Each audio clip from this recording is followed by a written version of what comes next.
有刀意又怎么样？秦第一场，秦南胜。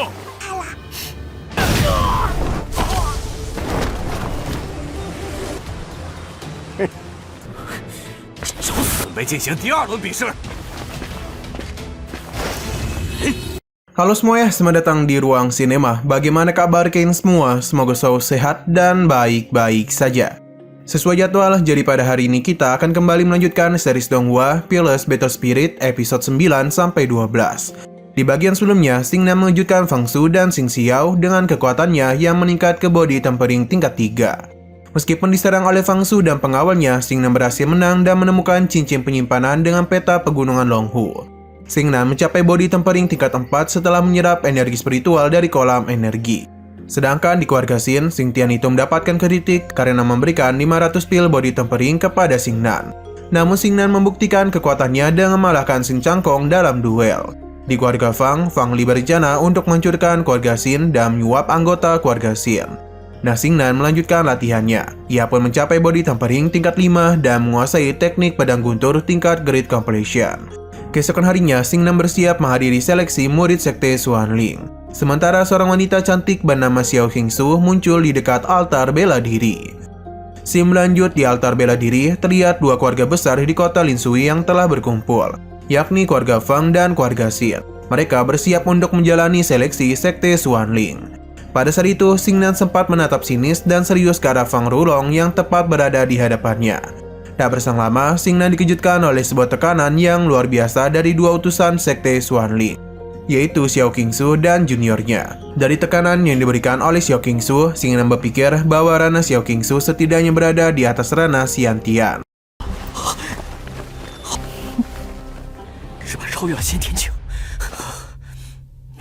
Setelah itu, masing-masing keluarga, mulai dari keluarga Fang hingga keluarga Xin, keduanya mulai memberikan salam dan hormat kepada kedua utusan sekte Xuanling. Sebelum seleksi dimulai, Xing Tibi sempat bertanya kepada kedua utusan, apakah ada perintah khusus yang harus dilakukan pada seleksi kali ini. Utusan sekte Xuanling itu menjawab bahwa tidak ada perintah dan menyuruh kedua keluarga agar segera memulai seleksi. Lantas, tetua ketiga dari keluarga Xin pun langsung memulai seleksi dan membagikan nomor undian untuk menjadi penentu urutan dalam bertarung di altar. Lalu, tetua ketiga menyuruh para murid yang mewakili dari masing-masing keluarga untuk memilih nomor undian tersebut. Selesai memilih nomor, terlihat Xingnan yang mendapatkan nomor undian pertama, yang artinya Xingnan lah yang akan bertarung lebih dulu. Setelah beberapa saat, gong pun dibunyikan dan masing-masing murid yang mendapatkan nomor undian pertama dipersilakan untuk memasuki altar. Di waktu yang sama, nampak Xin Xiao yang mulai memasuki altar. Awalnya, ia dan begitu sombongnya mengatakan kalau dia itu tidaklah takut pada siapapun. Akan tetapi, kesombongan itu tiba-tiba saja menghilang dan menjadi sebuah rasa terkejut ketika Xin Xiao menyadari kalau musuhnya kali ini adalah Xingnan. Berbeda dan Xingnan, ia sama sekali tidak terkejut dan malah menjadi begitu senang karena harus berhadapan dengan Xin Xiao. Dan penuh rasa takut, Xin Xiao mencoba membujuk Xingnan agar tidak bertindak lebih terhadap dirinya sebagai saudara Xingnan. Xingnan mengaku masih menyimpan rasa dendam kepada Xin Xiao. Pasalnya, Xin Xiao sebelumnya di pegunungan Longhu sempat berkhianat dan kabur meninggalkan dirinya sendirian. Tanpa banyak bicara lagi, Xingnan segera mengeluarkan pedangnya dan melepaskan sebuah aura niat pedang yang membuat Xin Xiao terpental. Melihat niat pedang Xingnan barusan, sontak Xing Tian, tetua keempat, dan yang lainnya menjadi sangat terkejut. Bahkan salah satu utusan yang kita sebut saja dengan nama Bai Heng menjadi sangat terkejut. Dan dia itu merasa tak menyangka kalau keluarga Xin memiliki seorang jenius. Bai Heng juga nampak begitu kesal kepada master keluarga Fang, karena dirinya sama sekali tidak mendapatkan informasi mengenai Xingnan itu. Hal itu menunjukkan bahwasannya Fang Li dan Bai Heng kemungkinan memiliki sebuah kerjasama khusus untuk menjatuhkan keluarga Xin. Setelah itu, Xingnan perlahan-lahan mulai mendekati Xin Xiao, sehingga Xin Xiao menjadi sangat takut hingga pada akhirnya dia memilih untuk menyerah dan segera pergi keluar dari altar. Selepas pertarungan pertama selesai, pertarungan berikutnya pun kembali dimulai dan terus berlanjut. 有刀意又怎么样？秦第一场，秦南胜。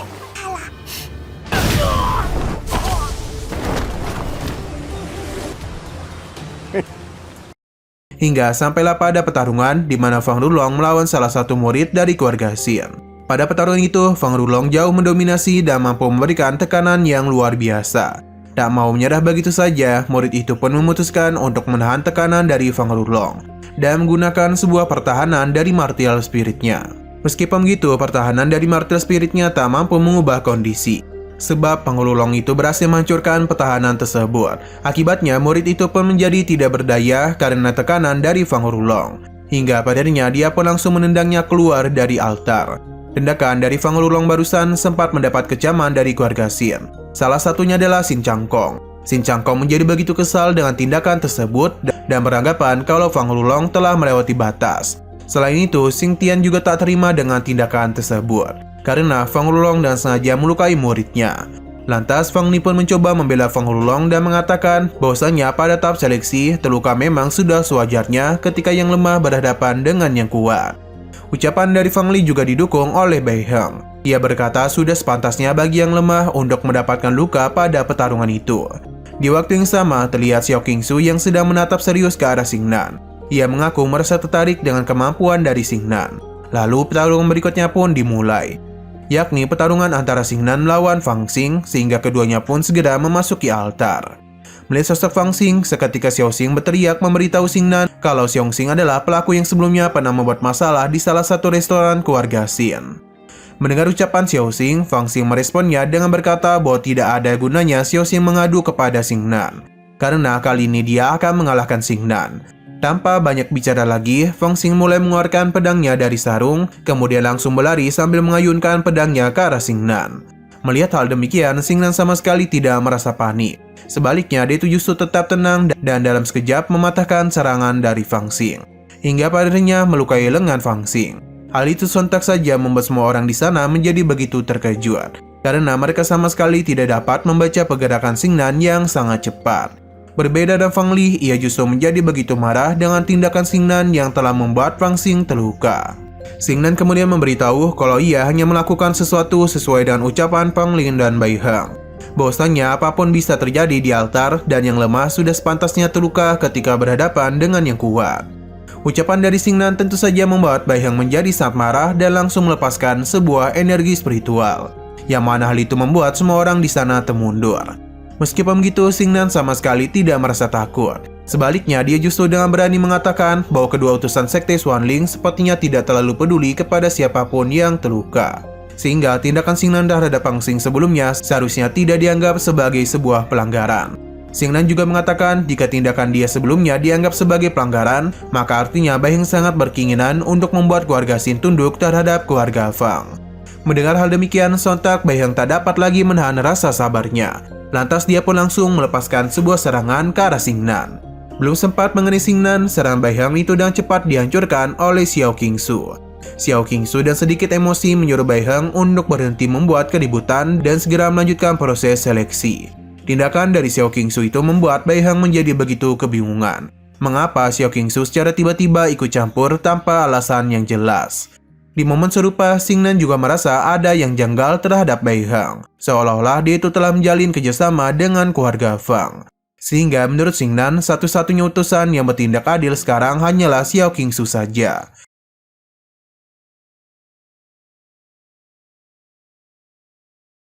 Tak berselang lama, seleksi kembali dilanjutkan dan kali ini akan ada sebuah pertarungan antara Xin Changkong melawan Fang Huo. Baru saja dimulai, Xin Changkong langsung bersiap untuk menyerang Fang Huo. Xin Changkong langsung bersiap untuk menyerang Fang Huo secara ganas. Akibatnya, Fang Huo menjadi begitu ketakutan dan memilih untuk menyerah. Sekalipun Fang Huo sudah menyerang, namun Xin Changkong sama sekali tidak memberikan ampunan. Ia tetap saja melepaskan serangan kepada Fang Huo sampai membuatnya terpental. Melihat tindakan Xin Changkong, jelas Fang Li dan Fang Hulong sebagai bagian dari keluarga Fang menjadi begitu marah dan merasa tak terima. Selesai Xin Changkong menangkan pertandingan pun melanjut. Kali ini akan ada Fang Hulong melawan Xin Yu. Belum sempat memasuki arena, Xin Yu tiba-tiba saja berteriak mengatakan kalau dia menyerah, sehingga pertarungan itu pun dimenangkan oleh Fang Hulong. Dan demikian kompetisi seleksi putaran pertama pun berakhir. Lalu mereka yang lolos pada putaran pertama itu dipersilakan untuk masuk ke dalam altar untuk memulai putaran kedua. Putaran kedua ini mereka berlima diperintahkan untuk membandingkan masing-masing tingkat martial spirit dengan cara mengeluarkan masing-masing martial spirit mereka secara bergiliran, dan bagi siapapun martial spiritnya yang memiliki tingkatan tertinggi, maka merekalah pemenangnya. Setelah itu putaran kedua pun dimulai dan Xin Changkonglah yang pertama maju untuk memamerkan material spiritnya. 找死没进行第二轮比试。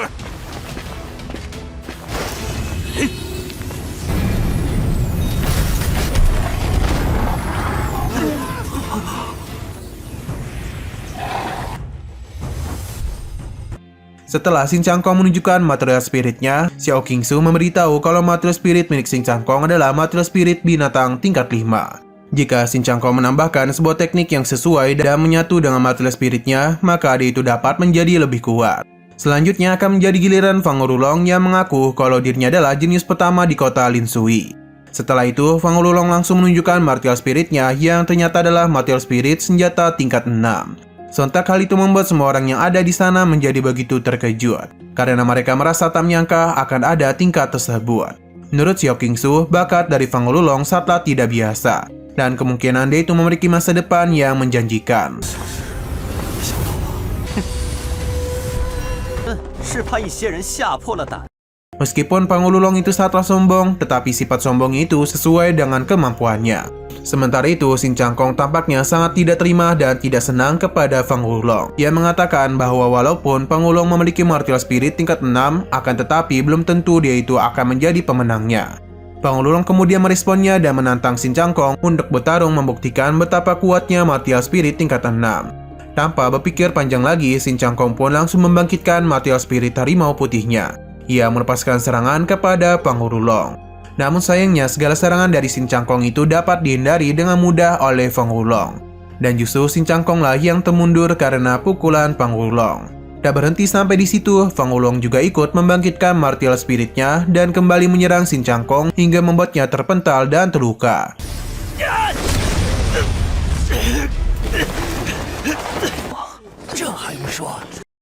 Setelah mengalahkan Xin Changkong, Fang Wulong dan lantang berkata kalau keluarga Fang adalah keluarga terhebat dan terkuat di kota Lin Sui. Oleh karena itu, Fang Wulong memberikan saran kepada keluarga Xin agar berlindung di bawah naungan keluarga Fang, sehingga keluarga Xin bisa terhindar dari murka keluarga Fang.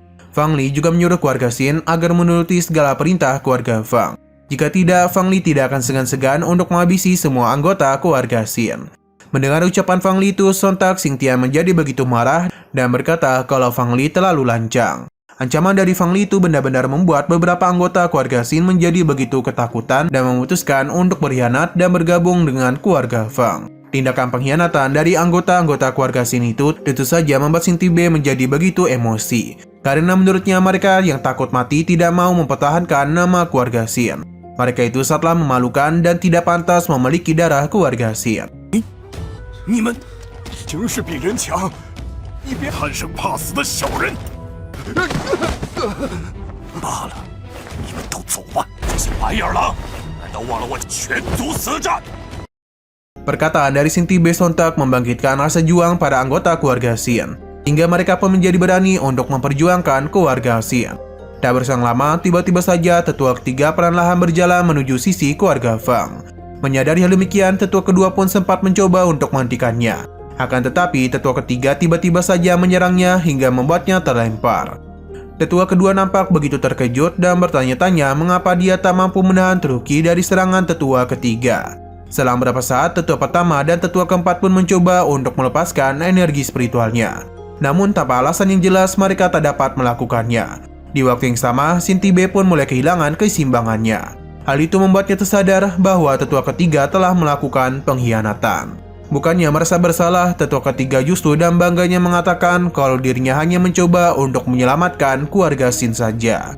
Fang Wulong kemudian meminta kepada kedua utusan sekte Xuanling agar mengizinkannya untuk menangani murid-murid keluarga Xin termasuk Xing Nan. Mendengar permintaan dari Fang Wulong itu, tentu saja Xiao Xingsu tidak mengabulkannya, karena permintaan Fang Wulong itu termasuk ke dalam tindakan kejahatan. Berbeda dengan Bai Heng, ia justru mendukung permintaan Fang Wulong. Oleh karena itu, ia mencoba membujuk Xiao Qingsu agar mengizinkan Fang Wulong.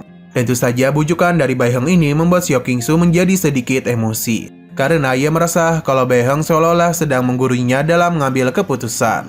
Di waktu yang sama, Xing Nan mencoba bertanya kepada Bai Heng, apakah Bai Heng itu sering membunuh sesuka hatinya hanya karena ia berada di sekte Xuanling. Bai Heng pun menjawab bahwa ia memang sering melakukan hal itu. Karena menurut Bai Heng, manusia hanya seperti semut belaka. Setelah mendapatkan jawaban itu, Xing Nan meminta kepada kedua utusan agar tidak terlalu cepat menyelesaikan seleksi hanya karena melihat Pengelulong yang mendominasi saja. Maka dari itu Xing Nan meminta kepada kedua utusan untuk tetap melanjutkan seleksinya. Sehingga kedua utusan pun memutuskan untuk melanjutkan kompetisi seleksi. Keputusan untuk melanjutkan seleksi dinilai oleh beberapa orang sebagai hal yang sia-sia saja. Karena mereka semua sudah tahu kalau Martial Spirit milik Xing Nan hanyalah sebuah sampah yang masih berada di tingkat 1. Perkataan dari semua orang di sekitarnya sama sekali tidak mempengaruhi Xing Nan. Ia tetap berusaha untuk tenang. Sebelum pada akhirnya dia membangkitkan Martial Spirit tingkat 6 yang membuat semua orang terkejut. 赶紧释放你的武魂吧！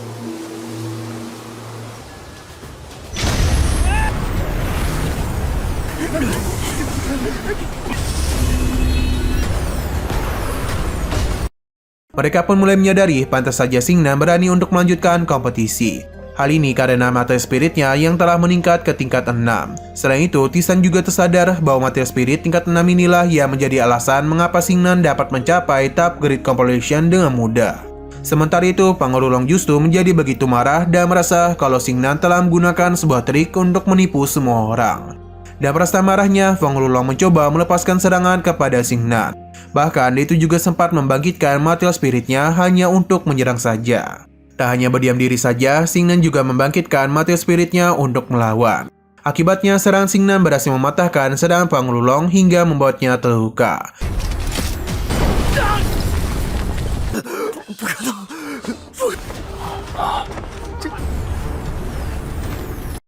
Alhasil, kedua utusan itu sepakat kalau Xing Nan lah yang menjadi pemenang dan berhak bergabung dengan Sekte Xuanling.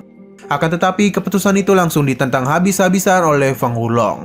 Karena menurutnya, dirinya dan Xing Nan memiliki kualifikasi yang sama, yaitu sama-sama berada di Martial Spirit tingkat 6. Untuk menyelesaikan seleksi, Xing Nan pun memutuskan untuk menunjukkan secara terang-terangan kalau Martial Spiritnya bukanlah berada di tingkat 6, melainkan tingkat 8. Sontak hal demikian benar-benar membuat Pengelulong menjadi sangat terkejut dan benar-benar terbungkam.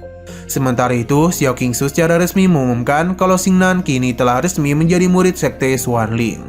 Oleh karena telah resmi menjadi murid Sekte Xuanling, Xing Nan pun mencoba untuk memastikan kepada Bai Heng apakah dirinya sekarang sebagai murid Sekte Xuanling dapat menghabisi siapapun seenaknya.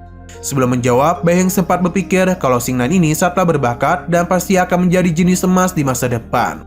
Oleh karena itu, Bai Heng memilih untuk berada di samping Xing Nan dan membelanya. Oleh karena itu, Sekte Xuanling kini telah berpihak kepada Xing Nan. Fang Li pun menjadi begitu ketakutan dan memohon ampun kepada Xing Nan. Hal ini jelas membuat keluarga Xin menjadi sangat marah. Mereka menolak mentah-mentah permintaan maaf dari keluarga Fang. Karena keluarga Fang telah membuat keluarga Xin mendapatkan banyak kerugian. Lantas Fang Li mencoba memempatkan kondisi keluarga Xin sekarang dengan mengatakan kalau seluruh anggota Xin sekarang telah kehilangan kekuatan tempurnya. Itu semua karena sebuah racun. Selama Xing Nan mau memaafkan keluarga Fang, maka Fang Li akan dengan senang hati memberikan penawar racun tersebut.